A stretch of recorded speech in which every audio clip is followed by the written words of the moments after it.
Hello friends, நீங்கள் பேச்சுலரா? அப்போ உங்களுக்கான வீடியோ தாங்க இது. எல்லா டிஃபனுக்கும் ஏற்ற மாதிரி ஒரு தக்காளி சாம்பார் ரொம்ப ஈஸியாக செய்யலாம். வாங்க எப்படி செய்யுதுன்னு பார்க்கலாம்.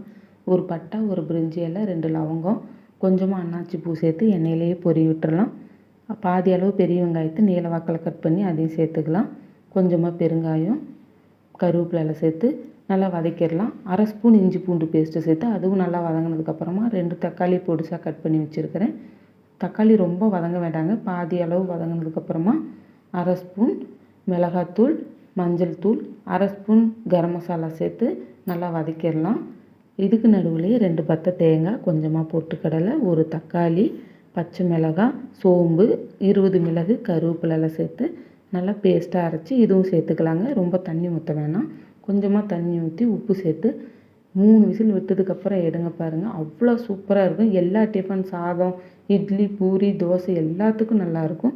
ட்ரை பண்ணி பாருங்கள் ஃப்ரெண்ட்ஸ். தேங்க்யூ.